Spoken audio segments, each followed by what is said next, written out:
Hello प्यारे बच्चों, तो चलिए इस क्वेश्चन को अपन डिस्कस करते हैं। और इस क्वेश्चन को आपको बहुत अच्छे से पढ़ना है। इस क्वेश्चन में कहानी बताया गया है, ठीक है ना। इस कहानी को आप स्टेप वाइज पढ़िए और आगे बढ़िए। क्वेश्चन सिंपल है, ठीक है ना, बस आपको स्टेप वाइज आगे बढ़ना है।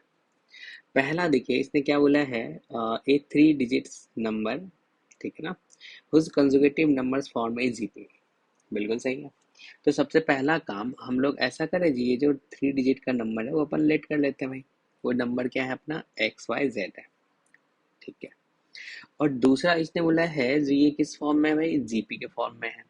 तो क्या मैं x को अगर a बोलूं और XYZ अपना जीपी में है, तो अगर x को मैं a बोलता हूँ तो लेट करता हूँ तो y को क्या लिखते हैं, AR, और z को AR², ठीक है ना।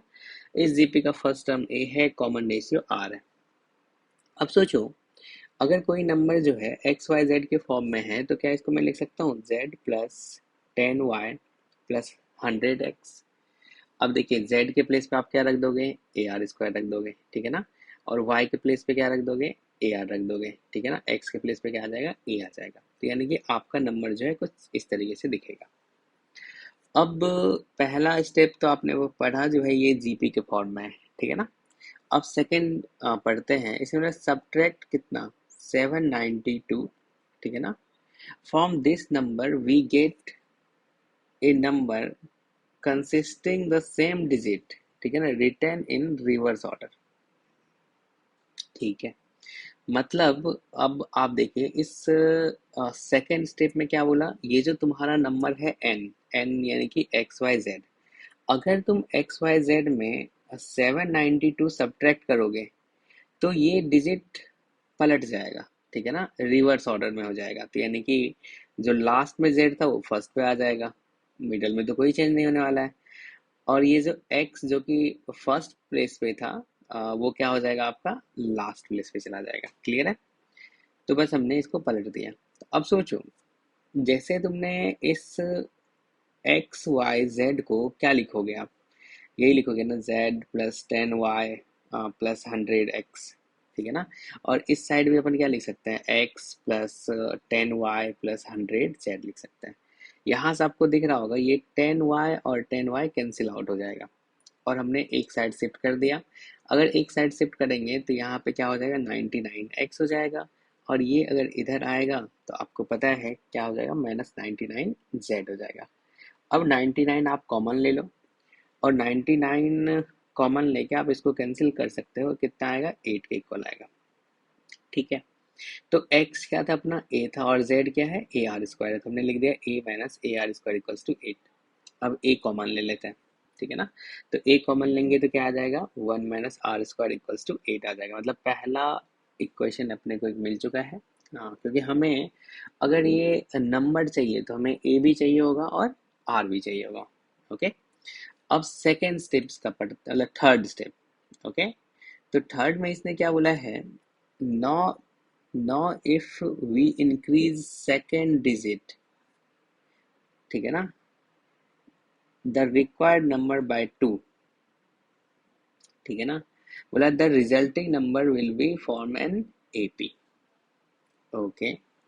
अगर हम लोग सेकेंड डिजिट को कितने से इंक्रीज कर दें, 2 से, तो ये जो अपना डिजिट है ये किस फॉर्म में दिखेगा अपने को, एपी के फॉर्म में दिखेगा। तो हमने क्योंकि अपना जो नंबर था एन वो किसके इक्वल था, XYZ, यानी कि सेकंड प्लेस पे कौन सा है, y में हमने 2 ऐड कर दिया। तो अब बोल रही है XY + 2 और ये Z, ये किस फॉर्म में होगा, एपी में होगा। अब आपको पता है भाई, अगर 3 टर्म एपी में होता है तो आप क्या लिखते हो, 2b = क्या होना चाहिए, a + c के इक्वल होना चाहिए। बस यहाँ पे हमने वही अप्लाई कर दिया। तो अब यहाँ पे आ गया 2 × y + 2 = x + z। अब y के प्लेस पे आप फिर से रख दो AR, x के प्लेस पे a आ जाएगा और z के प्लेस पे AR² आ जाएगा। अब हमने ये जो मल्टीप्लाई होगा 2 और 2 4 को राइट साइड शिफ्ट कर दिया, इसको मतलब इसी साइड शिफ्ट किया, रहने दिया, और इसको राइट साइड शिफ्ट कर दिया।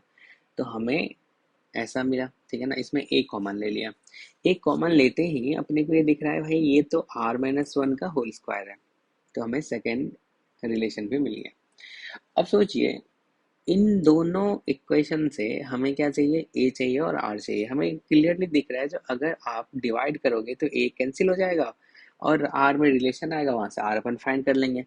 तो हमने इन फर्स्ट और सेकंड इक्वेशन को डिवाइड कर दिया। अब जब डिवाइड करेंगे तो यहाँ पे आ जाइए, इस ए को कैंसिल कर देंगे और ऊपर वाले में दिख रहा है जो इसको अपन 1 - r × 1 + r बोल सकते हैं, क्योंकि नीचे में क्या दे रखा है, r - 1 का होल स्क्वायर। ठीक है ना। तो r - 1 एक कैंसिल हो जाएगा, तो ऊपर में क्या कॉमन, इसे माइनस कॉमन ले लोगे, इसको आप लिख सकते हो -r² - 1, फिर आप क्या लिख दोगे, -r+1 × r-1। तो एक r-1 इससे कैंसिल हो जाएगा। ठीक है ना। तो ऐसा आ गया। तो यहाँ से आप r का वैल्यू फाइंड कर लिए, कितना आ गया, 1/3 आ गया। तो अब सोचो r इक्वल्स टू 1/3 आया, चाहे तुम फर्स्ट इक्वेशन या सेकेंड इक्वेशन किसी में रखो, a का वैल्यू आ जाएगा। तो हमने क्या किया, सेकेंड इक्वेशन में रख दिया। तो r का वैल्यू यानी कि a इक्वल्स टू क्या आ जाएगा, 4/r-1 का होल स्क्वायर। अब इसमें हमने r का वैल्यू रख दिया 1/3, तो यहाँ से अपने को a मिल गया कितना, 9 के इक्वल। अब बताओ नंबर क्या था आपका, एक्स वाई जेड था। ठीक है ना। तो x क्या है भाई, a है, y क्या है, ए आर है, और z क्या है, AR² है। तो इसके प्लेस पे आ जाएगा 9, और ये क्या आ जाएगा, ए आर है, तो 9 × 1/3 जो किसके इक्वल हो जाएगा, 3 के इक्वल हो जाएगा। और ये आ जाएगा 9 × 1/3 का स्क्वायर, तो ये कैंसिल होके 1 आ जाएगा। और अपना नंबर क्या है, XYZ। तो x के प्लेस पे आ गया 9, y के प्लेस पे आ गया 3, और z के प्लेस पे आ गया 1। तो यानी कि अपना जो नंबर होगा, रिक्वायर्ड आंसर जो होगा वो क्या आएगा, 931। ठीक है ना। ओके। तो 931 जो इसका करेक्ट आंसर है।